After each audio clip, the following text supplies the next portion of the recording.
Yo, what's up? This is Chris the Glove, and you're listening to Conversations with Chad. Stay tuned.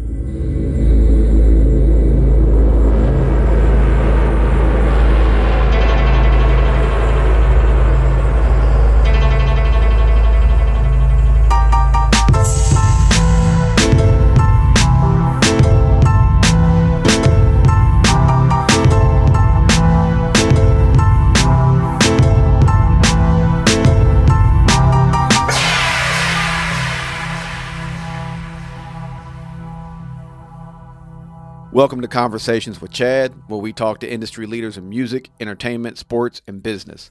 Thanks for tuning in. My name is Chad.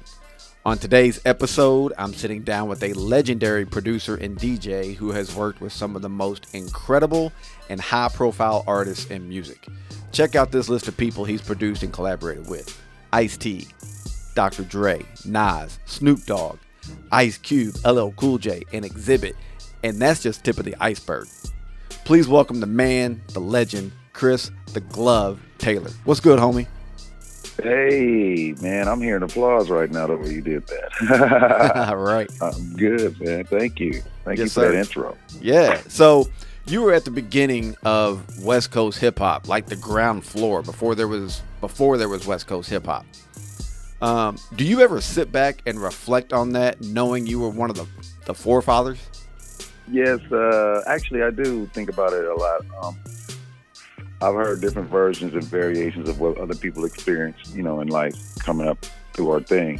Everybody's story is different, and all of us had to do at the beginning of it. All of us that were there, we just were in different tunnels. Now we're learning about, there's other universes, believe it or not. And we're even creating our own with quantum experiments now. So things are exactly what we thought they were. Everybody's right. Right. Yep. Yeah, no doubt. But yeah, I like being part of, Los Angeles. We kind of had a scene that actually grew parallel to New York without even being involved with them. It grew the same way. We heard the music a year later, and everything was, we're the left coast, but, we developed our thing our own way, and it was very cool. Yeah, no doubt. Talk to me about the early beginning, when you're working with Ice-T on the Breaking movie soundtrack and the song Reckless, and kind of the history that comes along with that, because Reckless was actually Ice-T's first appearance on an actual album. Yep, sure was. That was his first actual, he had a single and release, like an independent artist. Right. But that was his first, major record. I think it was the first record, too. He had Cold Wind Madness, but that was, got $100 when the studio. We don't count those. Yeah. But I tell you what it was. It was the first platinum award for any of us rapper, DJ types from any coast. 4 million copies, that thing. So it was definitely the first of the West Coast hip-hop platinum sales awards, me and Ice. Yeah.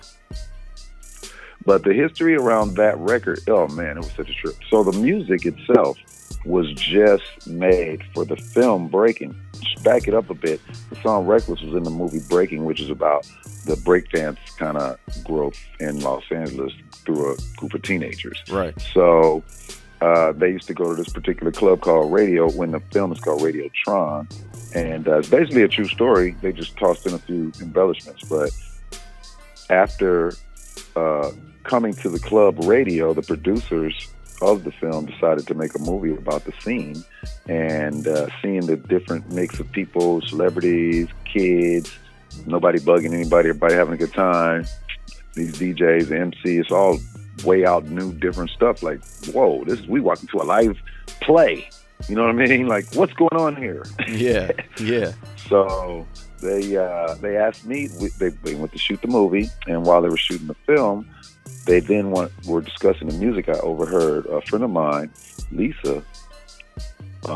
She told me, "Go tell them you do music." Now, mind you, I had never made a beat or anything. I was just a DJ. I made beat with my hands. I used to cut for rappers to rap to live. So I just recently bought a drum machine, and me and Egypt were fiddling with it. He was showing me some things, and she said, "Tell me make the music." So I told him, hey, I make the music. You don't want Soul Sonic Force. You want the guys who are here. Me, we do this. It was a hell of a sale. So I got to score the 2 scenes where they come in the club. Every time they come in the club, that's my music. So after we did it, they loved it. They said, hey, they were about to put this, I swear it was the last day. They had made a whole album, bro, and left all the people out that represented the entire film. No rap or scratch or hip hop on the record. So they called us up at 11:50. They called me.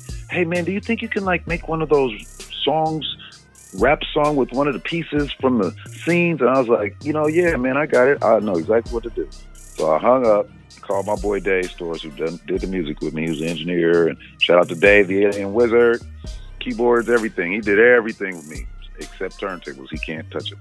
But so I said, man, the only rapper I know is Ice-T, and he's in the movie. So I call up Ice. We go record Reckless. In 6 hours, we were done. Damn. Yeah. And really, he rapped it once, basically. Okay. I don't want to say one take, but he rapped it one time. So what was it like working with Ice-T, back then? Because obviously, now we know Ice-T is, SVU and the Body Count group and, and all his history in hip hop. But, back then, early Ice-T, what was those sessions like? Oh my God. Anytime you got to hang out with Ice-T, back then it was an event. Like, you finna hang with Ice. It don't matter what you do. Man, we finna go to 7-Eleven with Ice.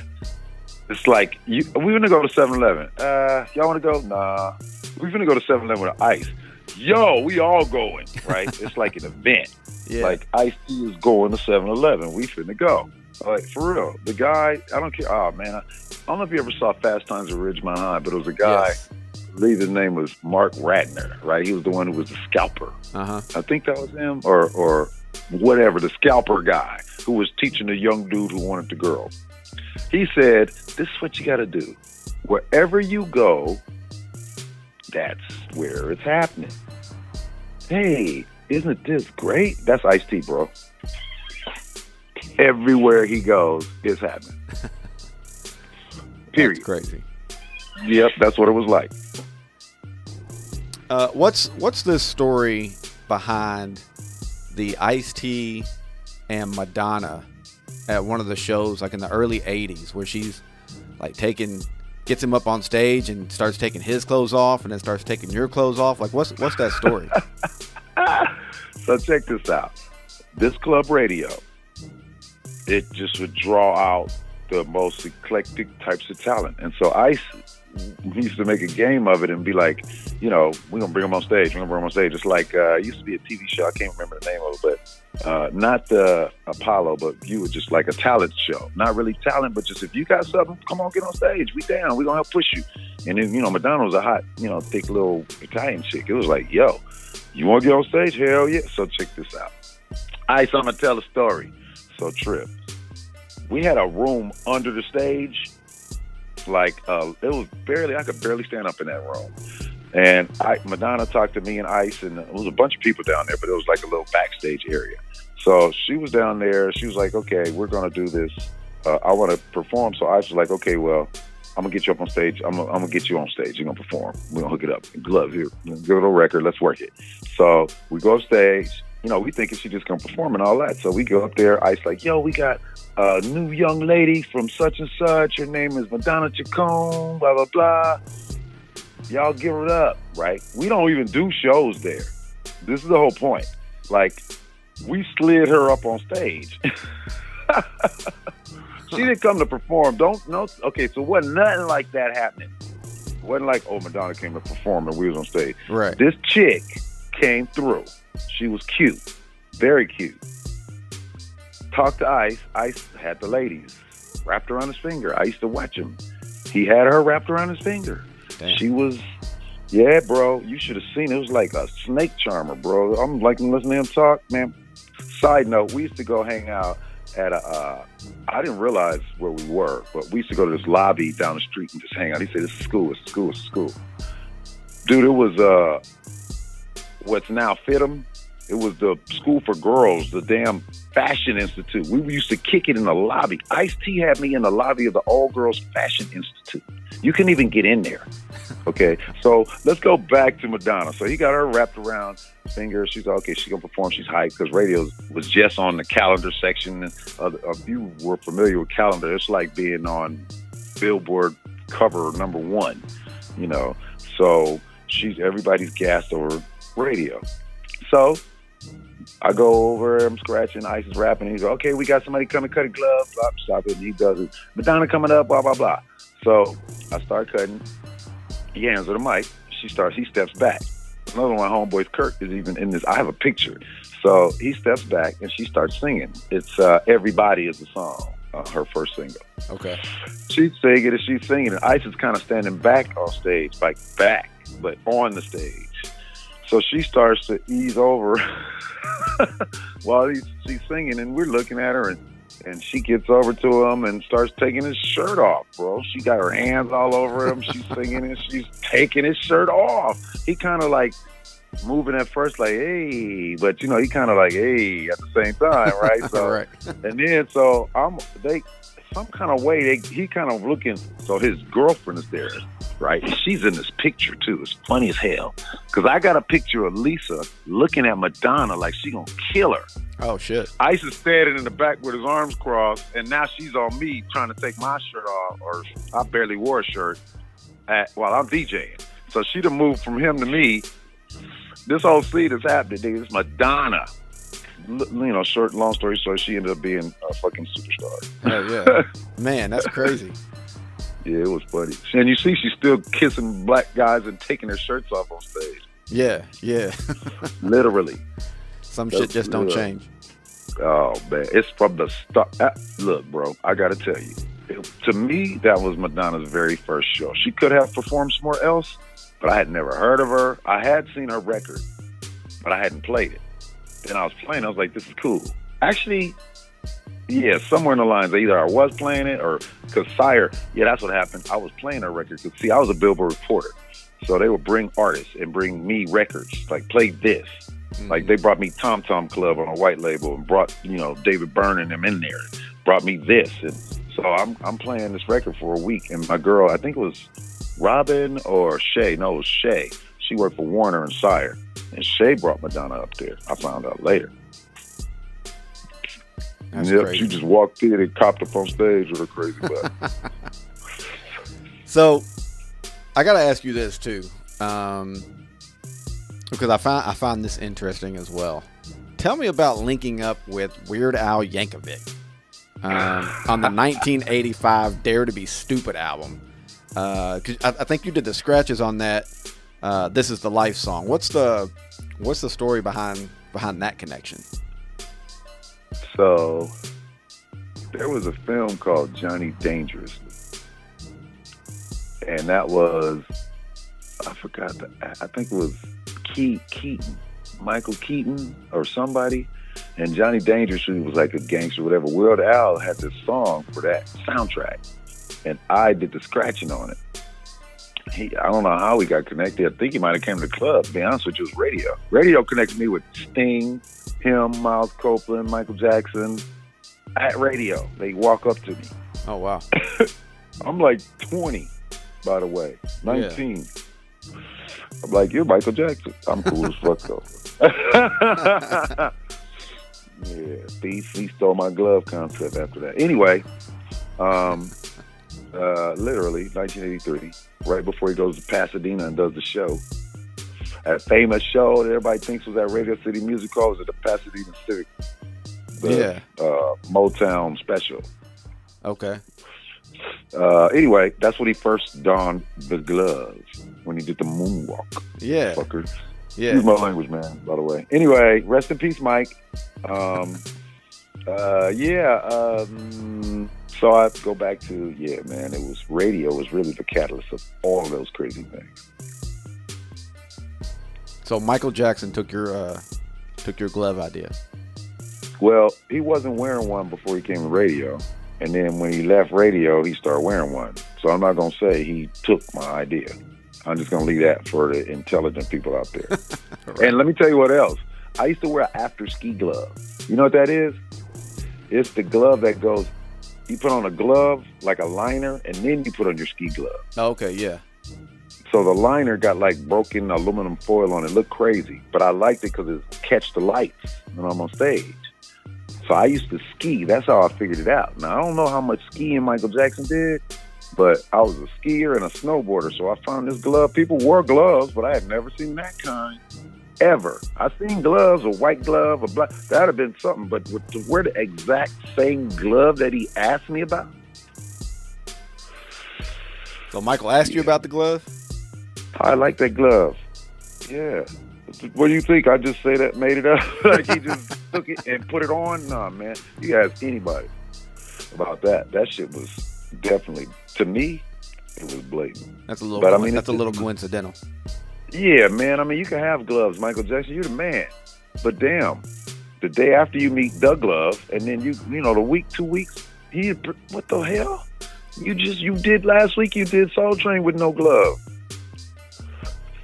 man. So, and then Gary Payton too. They gave him that name though. He didn't come up with that. That's different. He's another glove. Right.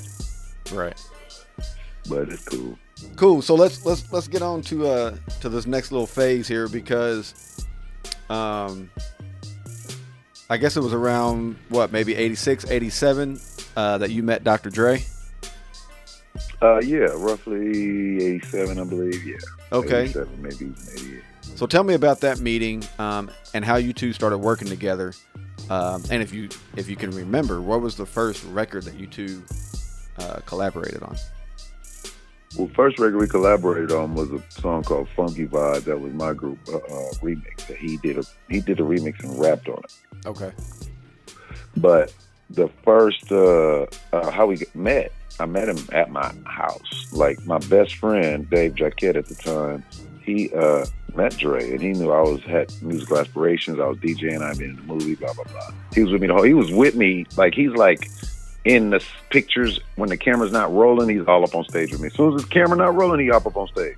He's in all kind of backstage breaking pictures with Shabba-Doo, a guy you never heard of. So he brings Dr. Dre to my house.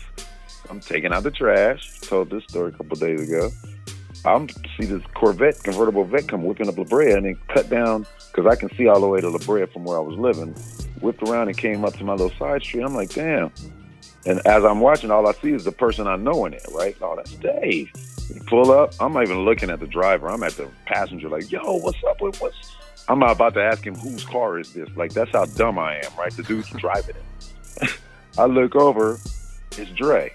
I'm like, oh. So I instantly try to go from goofy to cool with 2 trash bags, right? Like, oh, yeah, what's up, man? Yeah. How you do that, right? So anyway, we met, and Dave told him, he had already probably told him of my musical, aspirations and stuff. And then he said, I'm not sure if I played anything for him that day. I'm thinking that I did, because I had a way out setup in my living room. I had my keyboard, no drum machine. I had an S900. I felt like a drum machine. I needed something that could sample everything. Yeah. And drum machines were only drum machines. They didn't do no sampling, maybe a second. And I found that sampler. I said, this is a sampler. The S900 was like the first, or 850, the first sampler. So I had that with my drums and stuff in it, because I would play them off of I figured out how to make drum sounds and trigger them. This is 1988 or 87. I remember it's 87. If you know music, there's no real, like, there's an organ and maybe now synthesizers. It's 87, so yeah, Zap.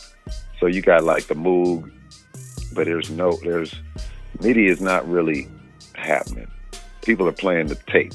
Mm-hmm. You're not really sequencing. It's brand new. When the S900 and stuff came out, that Akai stuff, before the drum machine and the MC500 sequencer, that's what that timing was. Okay. I don't know how I got on that tangent of equipment, but the reason I brought all that up is because Dre came in and was like, dang, you got all this hooked up. And I played the things like, man, I just want somebody to do what I can do. And you look like, and I started talking about mixing and stuff. And he was like, cool. So he signed my group and signed me as a producer.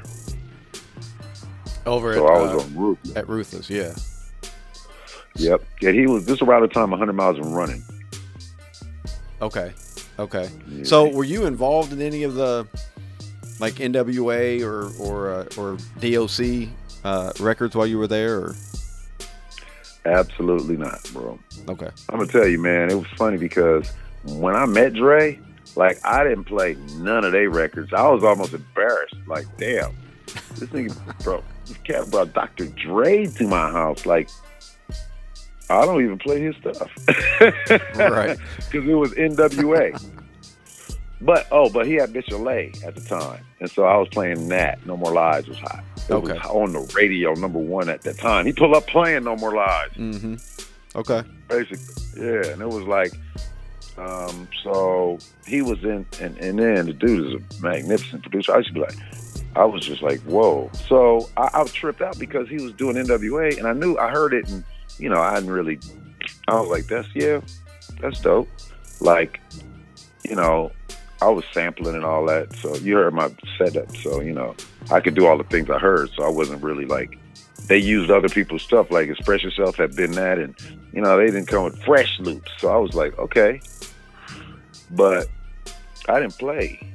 It was gangster rap, and at the clubs I DJ'd, I couldn't play gangster rap. It would start fights and killings, right. Literally. So we just, I'm looking at Dre and I'm like, okay, cool. So he's like, I'm gonna do R&B. You guys, he wants to get into R&B because it's less fighting and killing, and he can make money and go places. He couldn't even come to Paradise unless he took off his hat and put on a suit. Damn. I actually worked it out to where they could wear their hats, but yeah, they still have to wear like a jacket. They would get dressed up to go to Paradise back then. Once we hooked up, I would hang with him and Easy, and sometimes Ren even, but DOC was usually with us. But I didn't work on any of those records. Those guys did that masterful work themselves. I didn't even mess with 100 Miles and Running. Okay, None cool. of it. Mm-hmm. So where were you when Dr. Dre split from Easy and Ruthless, and how were you involved in that transition over to Death Row Records? So basically, I was at the Arsenio Hall show when Michelet was performing Something in My Heart, sitting in between Easy and Dre, when Dre and Easy were discussing said before mentioned topic. After that, so that's where I was in it. You said, where was I? I was in the middle. Like literally sitting there, listening to that, go back and forth going, I don't want to be sitting here. At the Arsenio Hall show. Look, if you ever see that, they're going to show how they show the people seated, mm-hmm. and it's going to say NWA up under them, yep. And you're going to see my skinny ass right in the middle. I am not in NWA. Right. I was in the row, though, They didn't have the savviness back then to show a picture of Easy and then a split screen of Dre, like, away from me. I'm in the middle, like the seat warmer at the Grammys. So there's other things involving that place in my position, which I will not discuss, but yeah, I was right there. And then from there, the transition to Death Row was soul. My buddy Dr. Dre and my buddy DOC did a publishing deal. They said, man, we gonna get $1 million. I'm like, each? It's like, no, $1 million. I'm like, okay. We hop in the car, it's the three of us. Go up to Sony. I sit in the car. They come downstairs. We got $1 million. They got a check. $1 million. Yeah. We gotta start a record company. So, Words of Music, bro. They started a record company. And then after they started a record company and we began working and things, something else happened where there was a record label called Death Row that became in existence that we were involved with. And that's how I was in that. Okay. Okay. It just came into play. I was just working, and like imagine you working at Burger King and they changed the name to McDonald's while you still doing the same thing. You making hamburgers. Same hamburgers too. So, yeah, I don't know. Now, it's been said that the Chronic was going into a different direction before Snoop Dogg came into the picture. So, let me think. So, if you remember, we had a record called Deep Cover. Yes. That came out before the Chronic. Yes. Like a year or two. Mm-hmm. It was 89, 90, 91-ish, 90. Remember Deep Cover? I do. Yeah. That's a dope song. And it was Snoop and Dre, right? Yes. So when we started the Chronic, Snoop was already involved. So it couldn't have taken any other direction because Snoop was there. We didn't start the Chronic without Snoop. We didn't start the Chronic at Ruthless.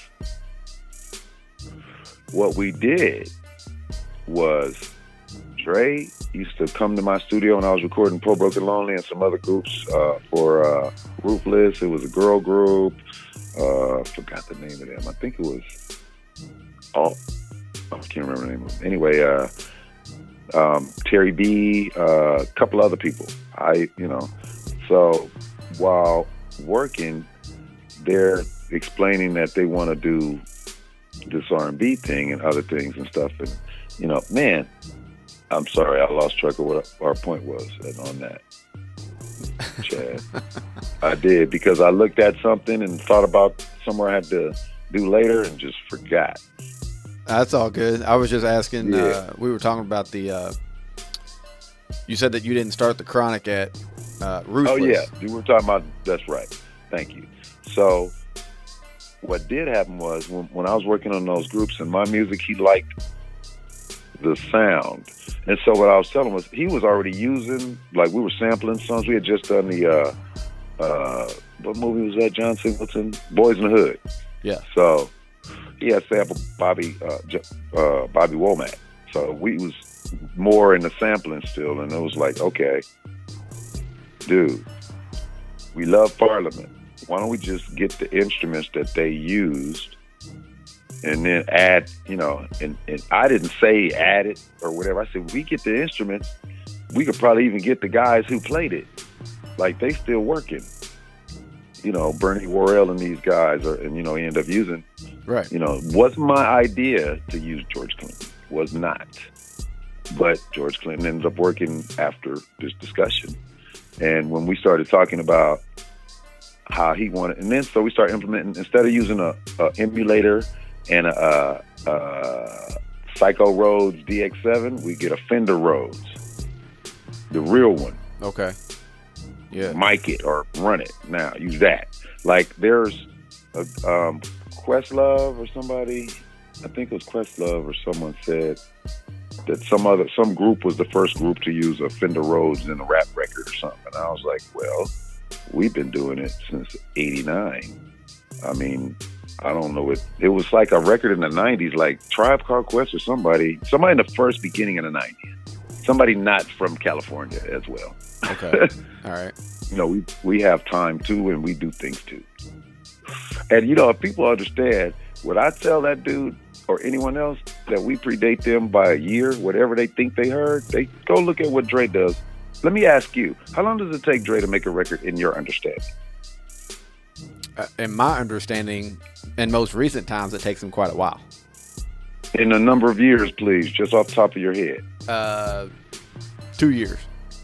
Okay. So if you use that formula to the things we've always done, we're 2 years ahead of what people think they know. You understand what I mean? Yeah, yeah. Dude, we was doing this music in '89. It came out in '91. Really, '92, December. Bro, right. '92 December, we was working on Snoop's album. All right? We started working on Snoop's album that May when we was going on tour. It didn't come out to the next November. Like, people don't understand. They think you make a record and come out. Like, no. A friend of mine, it was funny. A friend of mine I was talking to, and they said it had been a while before some music had been released that I had done. This is like, I did the music it had been like 6 months. I just did it, and I'm developing a new artist, right? So I was thinking, it's been a long time. Like, we did them in June. Like, I only got 6 songs done. I want to get 10. Like, oh, wait, you're not in the music business, because it takes us a year to develop. Right. Most don't know that. Even people that were, close to songwriters and stuff, because songwriters aren't project managers. I'm different. I got songwriters working for me. I write songs, but I'm working for me writing songs. When I'm finished writing songs in that capacity, I turn into the engineer. And then I'm recording and mixing. And then I turn into the project manager, because I got to turn it into Dre, or we got to turn it into Jimmy. And it's my ass too. If I'm in there working, let me tell you, I had Jimmy Iovine on the left and Suge Knight on the right while I'm editing with a razor blade, which Dre has full confidence in me, the half-inch master, only copy of Snoop's album. Damn. Suge is, and they're trying to attempt to rush me. Like, bro, Jimmy's like, Glove, we paying $15,000 an hour for jets on standby to take this album. It's going to ship 1 million copies. Could you move faster? And then Suge's like, he's puffing up, and and Suge used to crack me up because everybody's scared of Suge. I don't have time to be afraid of people because it's a waste of energy. I got to do other things. If you're going to kill me, break my neck. If not, move out the way. Yeah. Please. I'm not being rude, but move. So he's breathing down my neck like, you got to get this done. I'm like, okay, check it out. You guys want it now or you want it right? They sat the fuck down. Both of them. I got to finish my work. Y'all paying him. See, I'm thinking I'm getting paid the big bucks, in which I am. And so I got destiny in my hands. I got legacy in my hands. You're paying us the big bucks.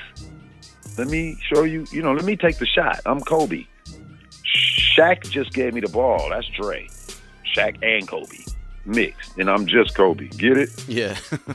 He gives me the golf ball, and I'm finna dunk it, but these dudes about to either get dunked on or I'm going to the free throw line. I'm asking them to please move because I'm doing this for them. These are the owners. Team owners decided to come and play. They stepped on the court.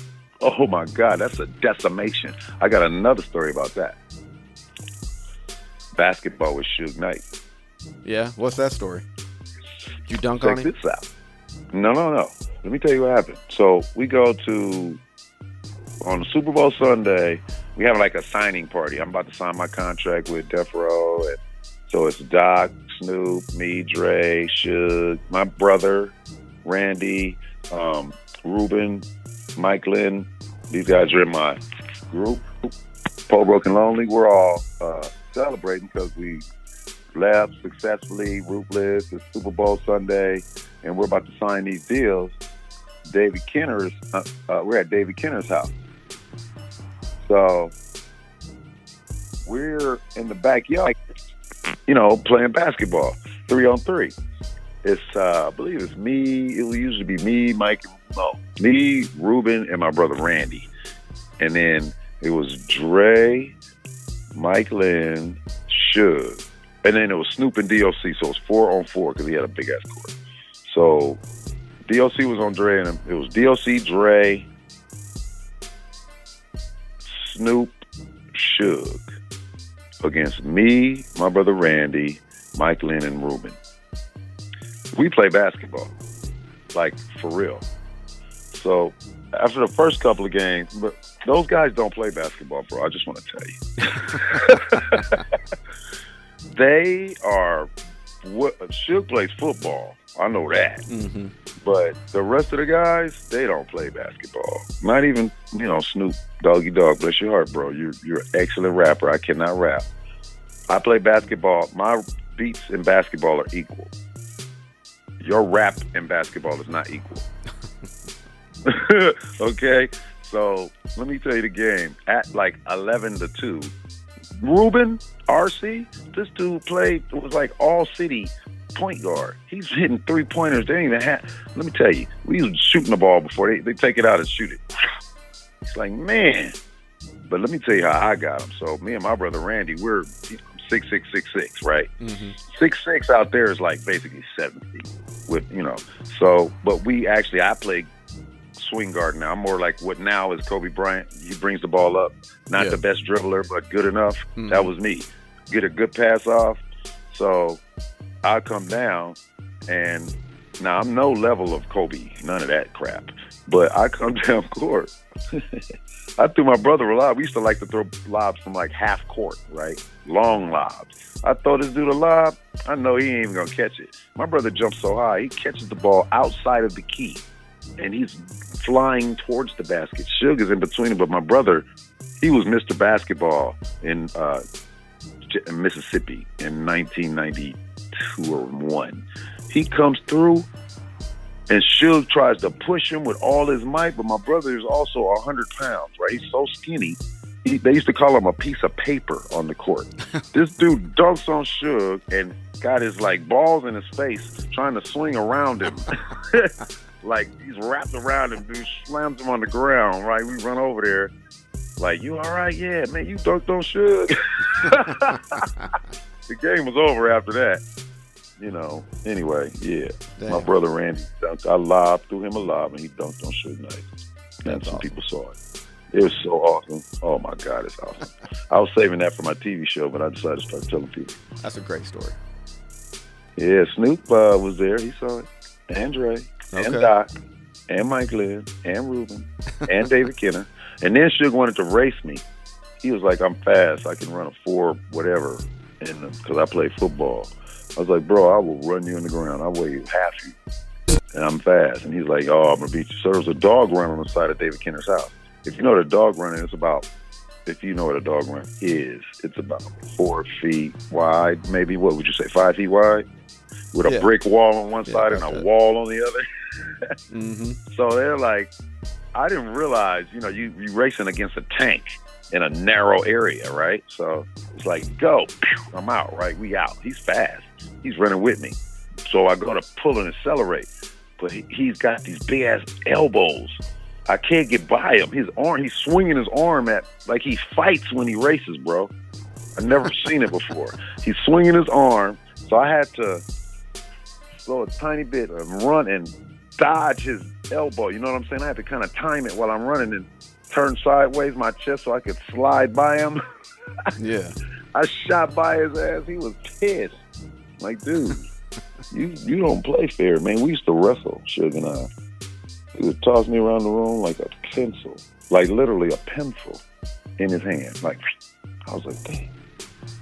I used to wrestle him just to see, like, if I had to fight this guy, how bad would it be? So we were like, oh my God. I'm glad we never had to fight. I would have been like, you know how they have fights and the dude's flat on the cartoon, they peel him off the ground? Like, yeah. That would have been me. Man. That's funny. Yeah. So, getting back to the music, you're working on The Chronic with Dr. Dre. Tell me about putting together records like Puffin' on Blunts, where the Grover Washington Jr.'s drums from Hydra were used, and also Stranded on Death Row with the Isaac Hayes Do Your Thing sample. Well, first of all, we didn't use that either. We used the Isaac Hayes sample, but the other, no, I cut those. I chopped the drums up, and I just took the little guitar part out, the thunk, thunk, that part from the loop, and put that in there. It's not a loop. Oh, okay. Yeah. For all of the guys that think they know my formula, I'm an alchemist. I'm not a scientist. It's different. Right. So, yeah, but that was me and DJ Jam. We did that beat. So, I did the drum kind of pattern was like, me and Dre used to kind of, sometimes if Dre was, depending on what mood he was in, he would have a beat or he wouldn't, or he didn't really care. It was, when it was done, it was going to be what he wanted to hear. You know what I'm saying? It was fabulous to watch everything come together. Sometimes I would control the room up to when he was ready to do the thing. I know we got to get the bass down. We got to get this and that. I know it's good unless he's not feeling it. If he's feeling it, record it. So, don't mess up the session because it's like a part. I'm a DJ. So I engineer like a DJ. I produce like a DJ. It's a party. You keep it moving. You keep the dance floor going. You got the bar. Oh, you need somebody to drink. I'm going to put a slow song on. I'm working with everybody. The bathrooms are crowded. Okay, I'm going to get everybody dancing. People get out them lines. Like, it's all kind of tricks when you work at a bar. Only my bar had 1,000 people on the dance floor. So, it's like stocks. when you have $1,000, you make 10. When you have $1 million, you make 10,000 in that same trade. You know what I mean? Mm-hmm. So yeah, it's the same thing with mass and volume. So yeah, that was it was fun making those songs. Absolutely, the sessions were incredible. The way that the Isaac Hayes thing came about, so Dre said, "Listen, I want you to go. I want you to use this. Take these drums off of this, put them like." And make the path. He told me what to do, like, and then go home and do it. I went home and did it. Came back. It was it was just like it was the exact same. So nobody got it though until you said it. Like really, no. Just like with California Love was knick knack paddywhack, but nobody got it. They was like, what knick knack paddywhack? And then EPMD was over there going, man, that's our song. And I was like, shut up, that's not your song. And then they would play it, and it would be the same loop, but not the same song at all. We used to love doing that. So speaking of California Love and playing the keyboards on that record, originally that song was just a Dr. Dre solo, and then once Pac came to the label, Dre put him on the second verse. But prior to that happening, you're working with Dre on that song. Talk to me about that time period of California Love being made and the direction that things were going.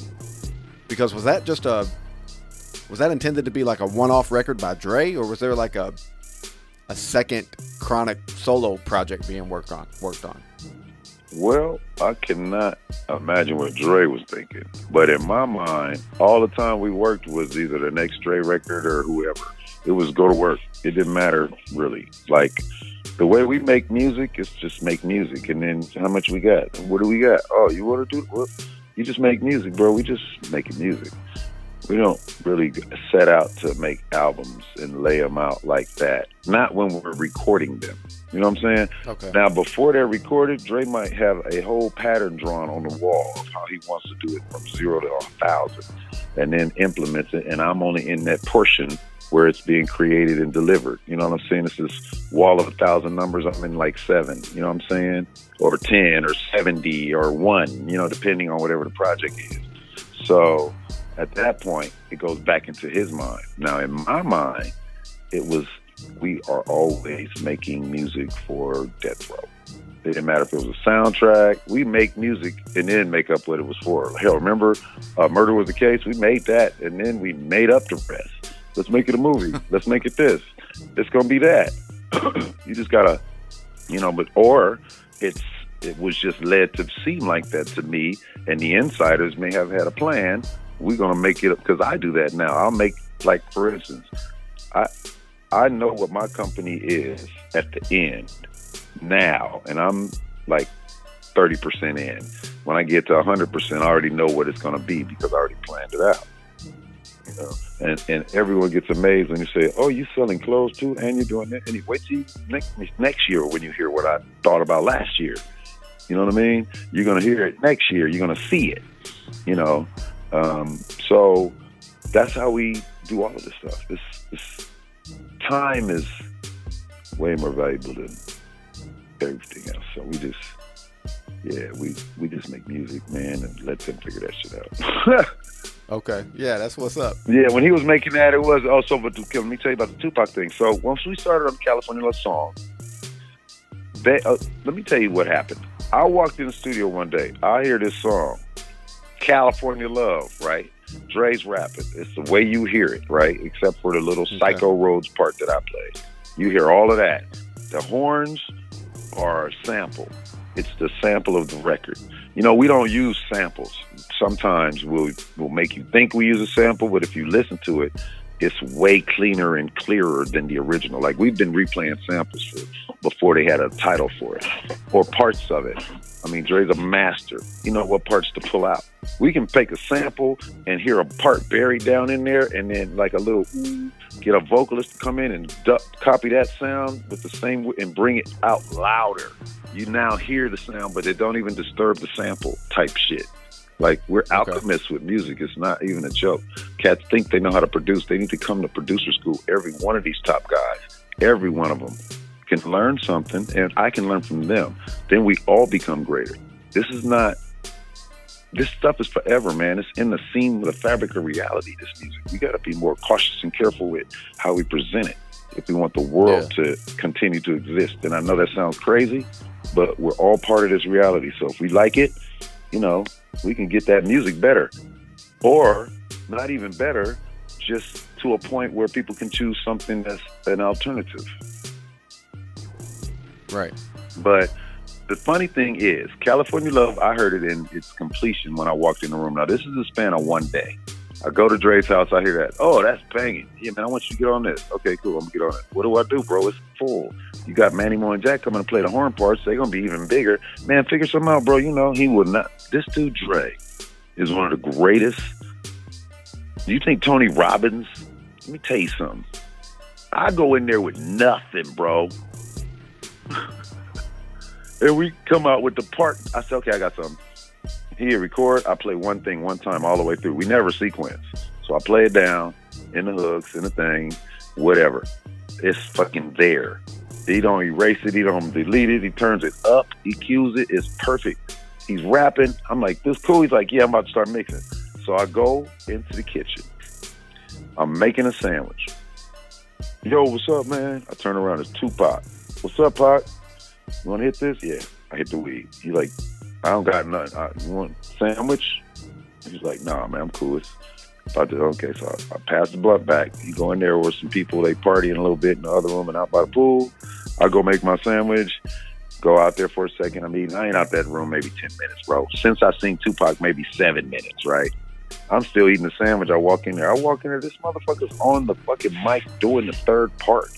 He's doing a triple vocal. I heard the verse all the way down with doubles. When I walked in, I was like, didn't I just smoke with this dude? Like right now? I was like, Sam Snead was in there, right? He was laughing like a motherfucker. I said, Sam, bro, did dude just lay this or was this already on tape and I didn't hear it? He said, he just laid it like right now. Cause I was like, what right now? Like I just went and got a sandwich. Like right now, when you went to get a sandwich, you walked in and laid that shit. I was like, that was like 5 minutes. Like, yeah, man, he said he took long. Damn. Boy, Tupac, that was my only experience with Tupac. That dude, I mean, he was like a black rap Gandhi. I don't even know what to call him, bro. He was just incredible. The whole thing was just like surreal, the experience. I can't believe how good he was. Excuse me. Man, that's crazy. I was there. One of the dopest records you've done, in my opinion, is Fame from the Aftermath compilation that came out in '96. Yes. As part of the original Aftermath Soul Kitchen production team with you, Butta, Stooby Doo, tell me about putting that record together, complete with the David Bowie vocals. Okay, so when I'm gonna take you back a little bit to Death Row. So Dre leaves Death Row. I leave Death Row before Dre. I don't like it anymore. I left in Hawaii. I'm like, it's uncomfortable. They're beating people up. They're not gonna get their hands on me because I will slit everyone's throat. So I'm not going to jail. I'm getting on a plane. I'm going home. I'm locking the door. I got this gate at my house. We call it the Suge Knight gate because one day he came to my house, went all around the windows, calling my name. The next day he came, I had a 10-foot iron gate around my house. The next day. He was coming to my house every day to kind of threaten me because he wanted me to, whatever. I don't even know. Whatever it was cool. I wasn't handling it. I wasn't going to deal with it. I called my manager, and then he handled it. My manager was Michael Harrio. So Harrio, okay. He stopped coming to my house after I called Harrio and said he was coming to my house. So anyway, the whole thing there caused me to leave. And then Dre left, right? Now, I heard rumors that Dre had left and was starting a new record label. Now we fast forward. My buddy Ruben from my group goes and signs with that label, Aftermath, with no name yet. And he's like, yeah, man, I signed with ARY, bro, what's up? And I'm like, man, I'm not messing with them. It's gonna be like over there. It's different. It's different. I said, okay. So I went and did a couple of songs. I never do demos, but I decided to, since I had left, I said, man, I'm gonna go do this. I had done some tracks. So I went to a studio, paid the studio and recorded. I could only record the way I knew. It's always expensive. Not the stuff at home. Not when I'm playing stuff for Dre, I don't do that. You gotta, nah. So I made that same track. I made that. That was like okay, I'm coming to Aftermath. Here's what I did. So when I gave him that fame, he said, whatever you want, So I told him how much money I wanted and all that. He gave it to me. And I signed to Aftermath. So that was actually the first thing I did outside of Aftermath that became fame. It wasn't even fame. It was the track. So then when I was playing it for Dre, he started singing Fame over it. He said, I love it. And he was going to go, we going to get Rube to do it, blah, blah, blah, this and that. And it was on. He added some parts. No, he didn't add any parts, I don't think. But the way he works, it doesn't matter. Once it's a Dre production, it starts to become that. You know what I mean? It's a quantum thing. He kind of assumes it, and so then it becomes what it's supposed to be. Everything sounds better. You may think you did something and it's not, or you may think something was there and it's not. And you know what I'm saying? It's just music, bro. It's mystery. You can't put your finger on it. Everybody could do it if they could. You can't do it. Just like gravity. Everybody believes that gravity is blah, blah, blah. But nobody knows how to quantify it. There's no formula. There's no mathematical equation that can show you how gravity works on this planet. Ask any super scientist. They will say, yep, you're right. We don't really know what gravity is. And I'm going to tell you what's funny about gravity.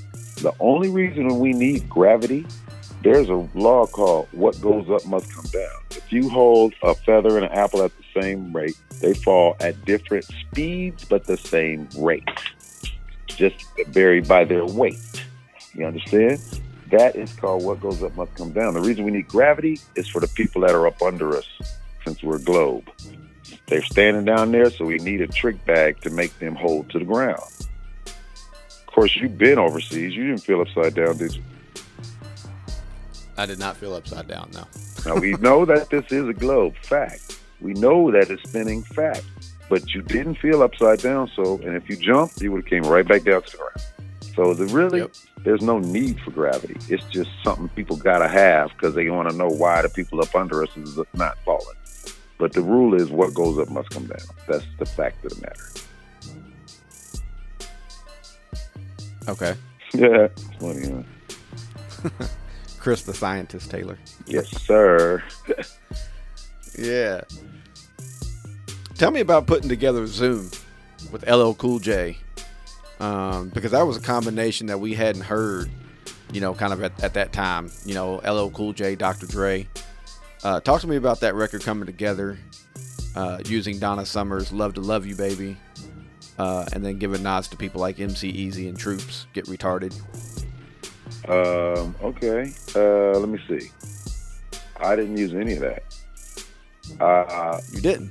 Absolutely not. On Zoom, so check this out. Zoom is a beat that I made, just the drums, right? Not even a break beat. And I took a harpsichord sample from, I won't even tell you what collection it was, but it's something, I took it backwards and slowed it down like 900%. And then played it on the keyboard like a keyboard. And it was like, so it goes, brum, bring, brum, bring. That's the entire music. All those samples that you hear are from words. Dre said those things. Like he said, all I want to do is zoom, zoom, zoom, zoom. Now all of a sudden this sample's coming on play. Those songs you're talking about that are attached to that record are because of vocal lyrics, not because of the tracks. Okay. And all of them too. It's funny how that happens because so we go in with Zoom. Zoom originally was me, Dre, Snoop, and Dawn Robinson from En Vogue. And she sang a part, like a verse. Snoop did the second, and Snoop came on first, Dre second, and then Dawn. Something like that. Anyway, No, that's it. Snoop Dogg and then Dre. Yeah, it's me, White Rag, Trey Benny. So check it out. What happened was that record, we did it. Snoop came to the studio. He came. It was the first time they had worked together. Bro, I was in a room and he seen me, man. He got gloves. He came with Daz, and they did. You know, I was working on that beat, and so they got on it, and it got on the radio. Like for the whole weekend, Jimmy Iovine sent a cease and desist letter because Snoop was not. He wasn't. It was still hate between the labels. Snoop wasn't with. He wasn't with her. He was still with Death Row. He wasn't. You know, it was not. He hadn't gone off to that other place yet with Master P. And so Dre was the only one. He gave him, you know, X amount of dollars to do what became Aftermath. We still didn't have a name when we did that record. Zoom was done. It wasn't called Aftermath still ARY International. Right before, I think we had to do it when something came out and we had to make the late name. We had it on 3 names on a chalk on a whiteboard, and we had to pick. And then Dre ended up picking. You know, he knew what he wanted. He had us put names up there. You know, but that was Zoom in his first incarnation. Then LL Cool J, we were doing this Bullworth soundtrack. Jimmy's like, "Hey, I need something for the soundtrack." He's always calling for the soundtrack. Like, "Hey, I need something for the soundtrack." So Jimmy's like, just like I was there that day, he was like, "Hey, I got this song, something about Diggs. I'm gonna send it to you. Teddy Riley needs you to rap on it." And I'm in the studio with Dre. They send no diggity. So you know, I laid the vocals to that. Like that rap, like Dre produces himself. I was just the only one with him. Me and him was in there, did that. And I met Teddy recently, and he, I didn't even know he knew that. He said, "I saw your name on the track sheet." Yeah, you did. I wrote it there. Absolutely. So, yeah, man, that whole thing was interesting. Cool. So we've gone over several projects and artists you've collaborated with over your career, but is there a project or album that you regret passing on or maybe not working on that you could have? I never passed on anything. It was like, let's go. But I do regret Dre would pass on things because he had a legacy he was building, and I didn't understand it, man. I'm like, I don't want to work. And he was like, no, not that. And I'm like, but that. No, not that. That. Okay. And every one of the moves was magnificent on steroids. So I was like, okay. So I started learning to shut up. But this one thing came across, man, and I really wanted to do it. And it was, U2 wanted Dre to produce it. Me and him and Bono and Jimmy met somewhere in Westwood, and I was gonna pay. This is in 1990. This was like 91, right when they had got with Jimmy, before The Chronic came out, though. He was gonna pay $200,000 for one song, and he got $125,000 for the album. I was like, dude, we need to do that. Yeah. You need to produce Bono, bro. Look, come on, man. $200K? It was like, man, that would be like $2 million today. Like, it was like, we're going to give you $2 million to produce Bono. And he would be like, nah, not that. And that's what he said, not that one. And he didn't diss it or nothing. He just said, not that one. And I can understand, because if he had done that and it didn't work, he may not be what he is today. Yeah. You know, but if he had done that, it would be another chink in the armor. That shit would have sold 100 million copies, bro. I'm telling you. Because he would have figured out exactly what would have worked with that guy and us. Like, right. No problem. I don't know. But he knew better. I think I don't know. I cannot speak for that man. But if it was me, shoot. I was on the sheesh mode all weekend on that one. Mm-hmm. U2 and Dr. Dre, man, that'd have been crazy. Man, 200,000. I was like, give me that. Yeah. So what's next for the glove? I mean, I see that you and Dre are in the studio again. What kind of projects are you guys working on?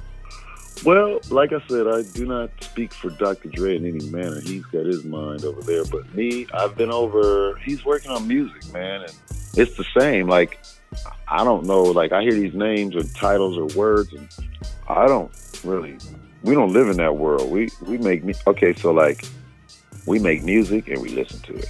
Mm-hmm. Like, look, bro, come on, man. If you had the best, I don't know, what's your thing? What's your thing, your hobby? What's my I know hobby? what yours is. You like to make meat. You like to barbecue. Yeah. That's a really thing about you. So imagine if you could get like, who's the dopest person to do meat? Like season it, the seasoner, the tenderizer, the pit. I seen he put something in the ground one time and let it sit. It was at a roast or something. I forgot what it was. No, you put it in some banana leaves. Yeah, bro. Like the best bananas flown in from Havana or wherever the hell they are. You know what I'm saying? This is Trey. Yeah. How can you not make everything be the best when you can do that? Right. See? Yeah, no doubt. Yeah, so we don't have titles, and then we listen. So who's gonna eat that meat? You and all your friends. And you know what they gonna say? Man, this is the best meat I ever had, bro. And it's almost like they don't tell nobody, because the next time you get something, they gonna want it. They're not gonna take it nowhere, right? I'm not lying. You know what I'm saying? So that's how our music is. We listen to these. I like to say, this is my masterpieces hanging in my wall in my house. My sisters even laugh. They say, you only listen to your music, and only the new music. I don't even listen to the stuff. Once we do them, it's almost like once they're released, we stop listening to them. Once you know about them, we don't even listen to them. That's crazy. Yeah, so I go. It's just, now I'm speaking for myself, and I've seen others, but I'm pretty much of the ilk that none of us producers want to sound like other producers. I'm pretty sure none of us listen to the radio. Not really. I mean, not really. None of us, bro. I'm going to speak for all producers on that one. I don't think, unless they're searching for a thing or they happen to just have that shit on or they're in the room somewhere. It ain't things that we do. I'm a DJ. I'm going to listen to the radio. I'm going to go play what they're going to play next month. I can listen to what they're playing. I played that last month. It's a wonderful thing. So we've been working on music. I've been involved with some things. We actually have composed a few things together. So it's just me and him I got like 3, maybe 4 songs. Then I, have some other songs that I've written with other people that I've gotten them involved with him too as well, or in this process of making music. I don't know if an album is coming. I don't presume to think anything, but I know that I'm gonna call him and say, we going to the studio? Yeah. And he's gonna say, I'm already here.